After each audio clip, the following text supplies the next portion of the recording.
선생님 안녕하세요. 선생님 합격 축하드립니다.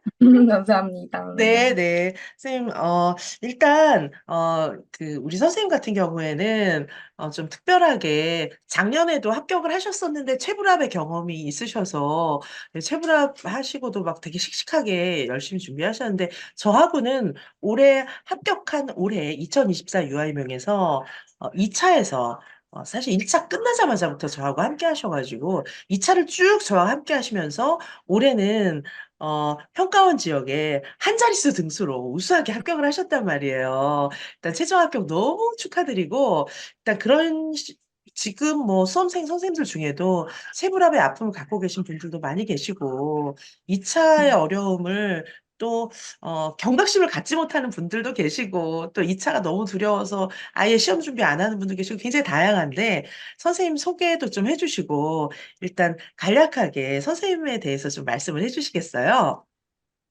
네, 우선 안녕하세요. 저는 이번 2024년도 평가원 지역 최종 합격생이고요. 저는 교수님이 앞서 말씀해 주신 것처럼 최불합 경험이 있어요. 재작년에 2023년도 시험에서 1차는 붙었고 2차는 떨어졌는데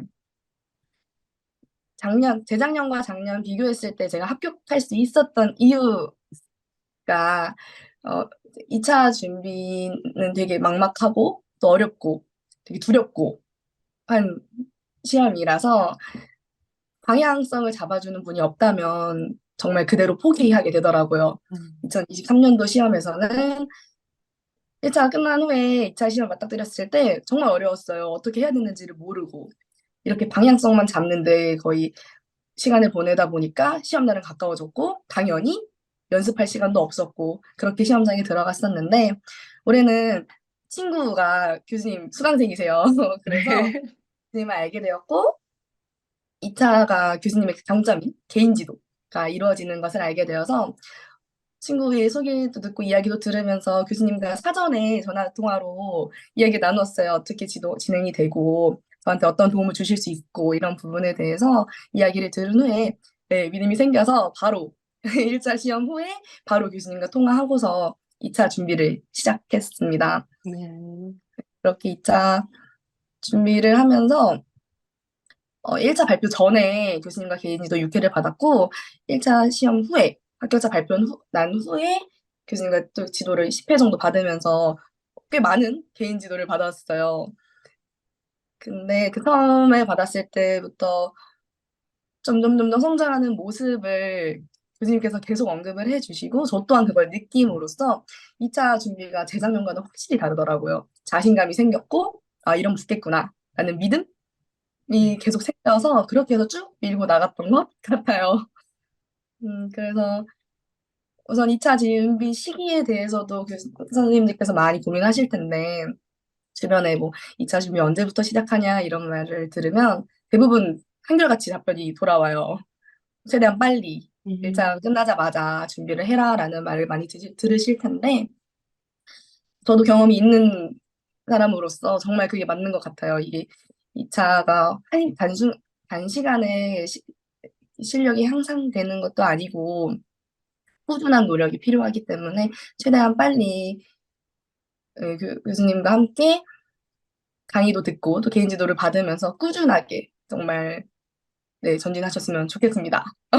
네네. 정말, 항상 느끼는 거지만, 이렇게 선생님, 이렇게, 정말 우수한 등수를 합격하신 그런 포스가 딱 느껴져서 너무 좋아요, 선생님.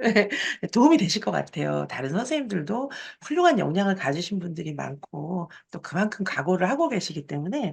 자, 그러면 선생님, 2차 준비 과정을 조금 자세하게 말씀해 주실 수 있겠어요? 2차 준비는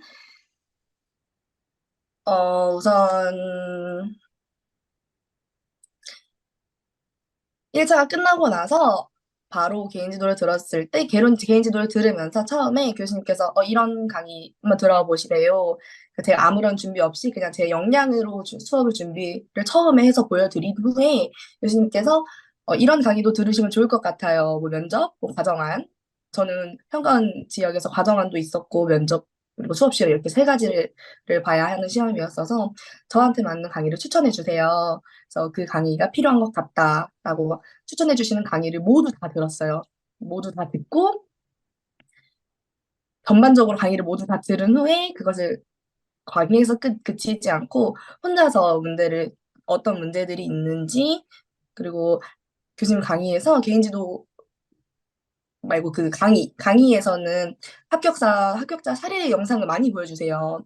그래서 그것도 다 필기를 하면서 큼지막하게 어떤 순서로 풀어 나가셨는지, 어떻게 구상하셨는지 그런 것들을 다 메모하면서 그거를 제가 혼자서 다시 공부하면서 이젠 제 머리로 저는 어떻게 해볼지, 나라면 어떻게 했을지, 난 이렇게 했는데 그 합격생들 분들은 이렇게 하셨구나라는 어떻게 보면 되게 폼이 되게 많이 생기는 거잖아요. 그런 식으로 교수님 강의에 있던 모든 문제를 구상을 해보았어요. 솔직히 문제가 양이 정말 많아요. 정말 많은데 이거를 다 가져가면 모두 좋겠지만 시간도 너무 한정되어 있다 보니까 저는 교수님 개인지도 하면서 풀었던 문제들 이외에 교수님 강의에 있던 문제는 풀어본 것도 있지만 이렇게 구상을 다 네네. 면접도 면접도 뭐 가정안도 그다음에 수업 실현도 제 스스로 그냥 구상하고 어떻게 흐름 정도 이런 문제가 나왔을 때는 이렇게 대비하면 좋겠다, 이렇게 나오면 되겠다라는 그 정도로 하고서 이렇게 넘어가서 그렇게 공부를 했었어요. 네네. 선생님 그리고 2차 과목이 선생님 그 평가원 지역이 수업, 과정안, 면접 이렇게 있어요. 그게 왜 그러냐면 선생님이 이제 논리 중심 과정안이 아니었기 때문에 열린 문제 뭐 이런 거에 좀 맞지 않는 과정안 틀을 좀 갖고 계셨었잖아요. 그래서 그거를 한동안 수정했었고 그리고 선생님이 인제 작년에 "면접 때문에 떨어졌다." 이런 트라우마가 되게 강하셨잖아요. 그래서 나중에는 인제 그 면접도 극복하셨고 그리고 수업도 좀 이제 과거의 그런 순서대로 외운 수업 이런 그 과거의 활동 수업 이런 거 중심으로 많이 좀 개념화가 되어 있으셨는데 이제 나중에는 물론 그런 모든 것이 다 해결돼서 막 어떤 문제든지 척척 다 하실 수 있었죠 물론. 자 그런데 다른 선생님들도 수업, 과정안, 면접 이 하나하나가 쉽지 않잖아요. 그래서 요 과목별로 2차 과목별로 선생님 준비를 좀 말씀해 주시면 좋을 것 같아요. 네. 과정안 같은 경우에는 모든 과정안, 면접, 서술이랑 세 개 다 모두 막막했어요. 왜냐면 저는 졸업한 지 꽤 됐어요. 그래서 네. 그 대학놀이 과정이라는 그거를 명확하게 이해를 할 기회가 없었던 것 같아요. 그러다 보니까 기존의 3호세 연령별 누리과정을 기반으로 그렇게 배워왔었고, 그렇게 시험장에서도 좀 적용을 한 것 같아서 교수님 강의를 들어서 제가 저의 이렇게 실체를 맞닥뜨렸을 때 정말 많이 불안했고 정말 많이 혼란스러웠고 힘들었거든요. 먼저 과정부터 말씀드리자면 이전에는 뭐 TCTC라고 하죠, 흔히들. 그래서 교사 발문도 이렇게 쭉 늘어놓으면서 그렇게 과정안을 작성하는 저였었는데 이게 처음에 교수님께서 요즘 이렇게 하는 거 아니다. 놀이 중심은 이렇게 해서는 안 된다. 이렇게 발문만 늘어놓는 것을 평가하는 것이 아니다. 과정안은 한 장에 그 사람이 수업을 어떻게 하든지 수업 시간에 한마디로 구상안이라고 그걸 명확하게 보여줘야 하는 시험이기 때문에 요약이라고 하죠. 이렇게 유목화해서 적정하는 게 필요하다고 하셨었어요. 그래서 발문만 늘어놓는 것이 아니라 이 조건들을 반영하여서 내가 이 놀이 중심 수업을 어떻게 나갈 것이다를 보여줘야 하기 때문에 충, 그, 처음에 그 방향을 잡는 게 굉장히 중요한 것 같아요. 저도 친구랑 처음에 교수님 과정안을 지도받은 후에 하나의 과정안에 대해서 한 6시간을 작성해 보았어요. 그렇게 시간을 공들여서 머리 짜매면서 그렇게 과정안을 이렇게 하는 거구나를 깨달은 후에는 이제 저만의 이게 틀이 생기더라고요. 그래서 어떤 문제가 나와도 그 틀에 좀 적용도 해보고. 근데 또 교수님도 하시는 말씀이 틀은 그렇게 하나만 정해놓지 말고 또 여러 방식으로 해보아라라고 말씀을 해주셔서 그 교수님이 주시는 그 틀이 있어요. 과정안 틀이 종류가 다양해요. 서울 지역 것도 뭐 있고 평가원 지역에 맞춤인 그런 것도 있는데 그런 것들 모두 작성해 보도록 하시거든요. 그러다 보니까 또 다양한 틀이 저에게 생기더라고요. 그래서 진짜 정말 후반부에 갈수록 교수님께서 과정안 정말 잘 쓴다라고 말씀을 해주셨던 기억이 계속 남는데 그렇게 저만의 이렇게 좀 틀이 생기다 보니까 정말 어려운 문제가 나와도 그게 가능해지더라고요. 그래서 가정학 같은 경우에는 우선 강의를 들으면서 개정놀이 과정을 이해하신 후에 과정학 작성 방법들 그리고 합격자 사례들이 어떻게 과정안을 작성하였는지 그런 것들을 눈으로 보고 파악하시는 게 더 필요할 것 같아요. 혼자서 머리 싸매면서 하면 더 어렵다 보니까 그래서 과정안 강의를 들으면서 사례들 또 계획안도 되게 많이 보여주시거든요, 교수님께서. 요즘 현장에서 정말 어떻게 놀이 중심이 풀어지고 있는지에 대한 그런 과정안 양식들을 눈으로 계속 보다 보면은 아 이렇게 하는 거구나 라고 네, 깨닫게 돼서 그렇게 하면서 교수님 피드백 받으면서 점점 발전시켜 나가면은 네, 해내실 수 있을 거예요. 음. 네네. 사실 이제 과정안과 수업은 이렇게 붙어 있죠. 선생님이 처음에 이제 과정안이 점점 완성되어 가는 과정이 사실 그 아웃풋을 제가 다 갖고 있거든요. 그래서 이제 점점 완성되어 가는 그 과정안에 선생님이 저한테 제출한 과제물을 제가 다 갖고 있어요. 그래서 저도 그걸 그때마다 너무 뿌듯하고 이제 앞으로 공부하시는 선생님들께도 이제 그런 자료 공유하고 이러면 너무 도움이 될 것 같아요. 다 같은 사고 과정을 갖고 있을 거거든요. 그래서 선생님 막 성장하는 게 보였는데 자 과정한 이제 처음에 저랑 그렇게 하셨고 그다음에 이제 수업도 선생님 점점 나아졌어요. 그래서 수업도 나중에는 뭐 놀이 중심에다가 매체 쓰는 거에다가 뭐 막 진짜 요즘 최신 트렌드 있잖아요. 그리고 뭐 수학 뭐 과학 연결하고 미술 연결하고 막 이런 거 다 잘하셨는데 자 그러면 수업 준비는 어떻게 하셨는지 좀 말씀해 주시겠어요? 수업도 마찬가지로 저는 그 재작년에는 2차 준비를 할 때 그 흔히들 만능틀이라고 하죠. 그 만능틀 순서, 발문들 싹 다 외워가지고 거기서만 그쳤었어요. 그러다 보니까 현재 놀이 중심 교육 과정이 잘 반영되지 않았고 그래서 제가 체불합을 했다라고 생각을 하거든요.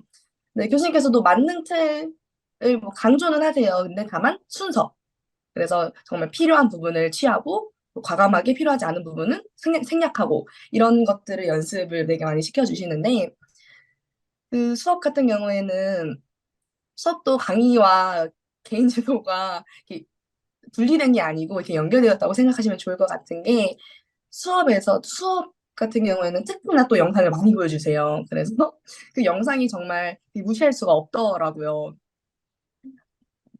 발문만 이렇게 나열되어 있는 것보다 그 사람이 어떻게 수업을 어떻게 풀어나가는지를 좀 눈으로 직접 확인한다면은, 아, 논리 중심 이렇게 풀어가는 거구나. 제가 가지고 있던 기존의 수업 방식은 과감하게 버려야겠구나. 수업 같은 경우에는, 우선 놀이 중심을 이해해야 하는 게 제일 중요한 것 같아요. 이게 지금, 어, 최불합 경험이 있는 저로서는 제가 재작년에 불합했던 이유가 기존 그 사무소 연령별 누리과정에 맞추어진 수업을 했다고 생각을 했기 때문에 체불합이 되었다고 생각을 하거든요. 그래서 우선은 교수님 수업 강의가 있는데 그 강의를 다 들은 후에 개정 누리 과정이 무엇인지 어떻게 놀이 중심을 풀어나가야 하는지를 인지하는 게 제일 중요할 것 같고요. 그렇게 인지를 한 후에는 교수님께서 강의 중간중간에 합격자 사례 영상을 되게 많이 보여주시는데 그 영상을 숙지할 필요가 있는 것 같아요. 저도 처음에는 누리 중심 개정 누리 과정을 풀어나가는 방법을 몰라서 그 교수님께서 말씀해 주셨던 게 그러면 그 영상을 다 외워보세요. 그대로 했던 것을 다 외워보세요라고 하셨거든요. 이렇게 외우다 보니까 이게 또 틀이 생겨요. 저는 그렇게 이해가 되고 익숙해지다 보니까 저도 그렇게 강의 들은 내용과 취합해가지고 이렇게 계속 놀이 중심을 풀어나갈 수 있는 방법을 인지할 수 있더라고요. 대부분 사람들이 스터디를 통해서 그뭐 만능 틀을 네네. 그 순서와 그 발문을 외워서 이렇게 하는 게 대부분인 것 같은데 저는 스터디 전혀 하지 않았고 교수님 지도만 받았거든요. 네. 그래서 그 만능 틀 흔히들 말하는 만능 틀에서 정말 필요한 부분도 있어요. 물론 네, 필요한 부분도 취하고 버려야 되는 부분들도 버리면서 그렇게 해서 놀이 중심을 풀어나갈 수 있도록 좀 준비를 많이 해야 할 것 같아요. 또 제가 수업을 하면서 계속 만족도가 너무 높았던 부분이 교수님 문제가 정말 어렵거든요. 그렇죠. 네. 정말 어려워요. 정말 이런 조건이 나오면은 난 무조건 못돼. 난 할 수가 없어. 라고 생각이 들 정도로 교수님께서 문제 딱 보여주시자마자 교수님 저 못해요. 이렇게 말할 정도로 난이도가 높은데 그렇게 난이도 높은 문제들이 이제 정제 회차가 진행될수록 그 문제의 수준을 접하다 보니까 실제 제가 평가원 기출들을 봤을 때 정말 문제가 어, 쉽구나라고 느껴졌거든요. 교수님 어려운 문제를 다 풀다 보면은 어떤 문제가 나와도 당황하지 않을 것 같아요. 이번에 평가원 문제도 이야기 나누기가 나왔는데 문제 난이도가 되게 높다라고 말씀을 많이 하시더라고요. 저도 어려운 문제다라고 이렇게 인지는 했는데 워낙 교수님 그 문제들로 다양한 조건들, 그냥 매체나 뭐 정말 그런 것들을 많이 연습하다 보니까 그렇게 현장에서 실제 문제를 봤을 때 그렇게 당황하진 않았거든요. 교수님의 어떤 그런 난이도 높은 문제 그리고 밀도 있는 그런 것 때문에 제가 그거에 대비를 할 수 있었던 것 같아요. 네네. 그리고 선생님, 선생님이 이제 면접 트라우마가 되게 컸어요. 네, 선생님이 이제 현장에도 계속 계시고 해서, 물론 이제 제가 요구하는 수준의 그런 이제 막 고득점 할 수 있는 수업 시간은 아니어도 수업 시간 대충이라도 할 수 좀 있는 그런 상태였잖아요. 옛날 틀 갖고 뭐 점수가 높게 나오든 낮게 나오든 상관없이 어쨌든 할 수는 있었는데, 네. 면접은 선생님이 아예 대답을 못할지도 모른다는 그런 불안감을 굉장히 많이 갖고 계셨거든요. 근데 이제 유아 선생님들이 많은 분들이 그러세요. 그래서 면접에 대해서 선생님 좀 하실 얘기가 있지 않으실까 싶어요. 면접은 지금도 되게 두렵다라고 생각이 들 정도로 제가 정말 면접에 겁이 되게 많았어요. 저는 어쨌든 그 체불합 경험이 있다 보니까 그거와 관련지어서 제 이렇게 성적 일단 인지하고 있고 점수도 인지하고 있어서 면접에서 너무 많이 깎여서 면접에 대한 그 트라우마가 굉장히 컸던 사람인데 면접도 교수님께서 우선 강의를 들어보라고 하셨어요. 그래서 강의를 들어보고 이게 저는 평가원 지역이긴 하지만 평가원 지역뿐만 아니라 좀 다양한 문제들을 연습을 하게끔 해주셨는데 근데 개인지도 받으면서도 전 대답을 잘 못했어요. 그리고 항상 아쉬웠고 교수님께서도 너무 아쉽다. 더 잘할 수 있는데 왜 이거밖에 못하냐. 이런 어, 그랬는데 저도 정말 속상하더라고요. 그래서 네, 그 원인에는 일단은 잘 받아들일 수 없었던 것 같아요. 제 그 상태가. 근데 그런 거를 과감하게 떨쳐놓고 교수님이 주시는 문제들, 구상형 그리고 직답형 두 문제 이렇게 매번 연습을 하다 보면 이제 문제가 어려운 건 당연하고 문제가 낯선 것도 당연하다고 인지를 해버리니까 이게 시간이 지날수록 말은 나오더라고요. 그리고 또 요즘 면접 추세도 그렇고 면접 문제 난이도도 그렇고 되게 또 이번에 평가원 기출도 뭐 해시리 기반해서 문제가 나왔는데 해시리 관련해서도 문제를 많이 주셨고 그 문제가 구상형 문제로 해서 기출이 되었더라고요. 그래서 제가 그거를 개인지도 찾아보니까 개인지도 2회차 정도 때 네네. 받았던 개인지도 초반에 예, 그 문제가 2회차에. 있었는데 어, 어 그때도 해시리 기반 문제 그 교수님께서 보여주셨을 때 제가 대답을 못 하더라고요. 대답을 못 했는데 그렇게 해서 교수님 피드백을 받은 걸 다 적은 후에 그거에서 그치지 않고 다시 답변을 하는 노력과 연습이 필요한 것 같아요.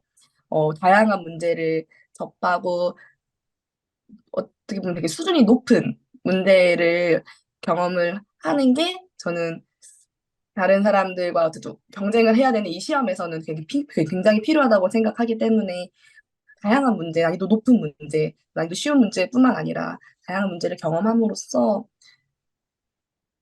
어려운 문제에 대한 좀 씩씩함이라고 해야 되나요? 그런 것도 기르고 당황하지 않으려는 그런 태도도 형성이 되게끔 네, 꾸준히 연습을 했으면 좋겠습니다. 네네. 선생님, 2회차에서 저랑 개인지도 2회차에서 나왔던 문제가 평가원 지역에서 지금 그대로 출제가 되었다는 거잖아요. 어떤 음, 문제였죠? 저도 이제 선생님들한테 드렸던 문제를 다 기억하는 게 아니라. 네네. 그 놀이관찰 기록해가지고 교수님 네. 문제였어요. 어떻게 제가 현장에 가게 되었을 때 어떻게 그 유아들의 놀이를 관찰하고 또 이걸 기록하고 지원할 것인지를 뭐 이야기해 보아라라는 그런 구상형 문제였었는데 이번에 평가원 기출이 어떻게 저의 방법 그 문제랑 되게 연관지어서 관찰 기록상 문제점을 찾고 그렇다면 어떻게 해결해야 하는지 이게 딱 일맥상통하잖아요. 아, 네네. 그래서 해시리 관련해서 나왔던 문제이지만 저는 미리 그거를 풀어보았기 때문에 구상형 문제에서 나왔네? 라고 이렇게 생각을 하고 아, 네네. 있습니다. 네네. 그래요, 선생님. 너무, 선생님, 근데, 원래도 선생님 면접에 약간 떨렸는데, 지금도 인터뷰하는 과정에 많이 좀 떨리시죠? 그쵸? 아, 그래요. 합격하신 선생님의 그런 이제 생생한 이야기를 듣는 것이 또 시험을 준비하시는 많은 선생님들께 도움이 되니까, 떨리는 그런 마음을 또 감수하고, 이렇게 또 말씀 전해 주셔서 너무 감사해요, 선생님. 자, 그럼 이제 정말 자유롭게, 수험생 쌤들께 네. 뭔가 좀, 어, 자유롭게 어떤 얘기라도 좀 한마디 해주실 수 있을까요? 어, 2차 시험이 1차와는 다르게 정말 많이 어렵고 자존감도 많이 떨어지고 방향도 잡기 너무 힘든데 이게 저도 안 될 줄 알았어요. 저 끝까지 안 될 줄 알았고 너무 어려웠고 힘들었고 매일매일 울고 그랬었는데 결국에는 해낼 수 있게 되더라고요. 근데 그렇게 버틸 수 있었던 이유에는 물론 스터디를 하는 사람도 많겠지만 저는 그거보다 더 밀도 있게 교수님 지도를 받는 게 가장 효과적일 거라고 생각을 해요. 저도 체불합 경험이 있고 그 이후에 체불합 경험이 있을 그 당시에 교수님을 만났더라면 놀이 중심 명확히 이해하고 이렇게 수업 구현하고 할 수 있었을 텐데라는 아쉬움이 많이 남더라고요. 그래서 1차 시험 끝난 후에 저는 충분한 휴식 시간을 갖는 것도 되게 중요하다고 생각하거든요. 2차가 정말 힘들기 때문에 그 쓸 수 있는 에너지를 이렇게 좀 끌어 모아서 끌어 모을 수 있는 그런 휴식기를 한 일주일 정도 가진 후에 최대한 빨리 교수님 강의 듣고 수강하고 개인지도 받으면서 일단은 받으면은 그렇게 크게 어려움이라고 해야 하나요? 걱정은 좀 사라지실 것 같아요. 혼자서 뭐 스터디 원니까 하면서 방향 못 잡고 이거 어떻게 해야 돼? 라는 것, 그런 시간을 아끼고 교수님이 어떻게 해야 한다. 이렇게 명확하게 지시해주고 이런 걸 해보세요. 뭐 이렇게 하세요. 라는 그런 분이 꼭 여러분의 또 뭐라고 해야지? 그런 부분을 교수님과 함께 하면서 많이 어려움도 이겨내고 자신감 가지시고 객관적으로 저의 문제점들 파악할 수 있도록 그렇게 하셨으면 좋겠어요. 정말 저도 있었기 때문에 저도 체불학 경험이 있었기 때문에 이거는 감히 제가 그렇게 진짜 말씀드릴 수 있을 것 같습니다. 네. 네네. 그래요, 선생님. 어, 일단 선생님 합격의 기쁨, 이렇게 소식 들려주셔서 너무 감사드리고요. 예, 예. 그리고 또 이렇게 막 떨리는 가운데 좋은 말씀 많이 해주셔서 너무 감사해요. 선생님 다시 한번 합격 축하드리고요. 현장에 나가셔서도 어려운 점 있으실 때 언제든지 연락해 주세요. 그리고, 좋은 선생님 되시기 바라고, 또, 오늘이 이제 설 연휴인데, 새해 복 많이 받으시고요. 선생님 항상 좋은 선생님 되시고, 예, 항상 응원하고 또 기원하고 있으니까 어려운 일 있을 때 언제든지 연락 주세요. 선생님, 감사합니다. 감사합니다. 네.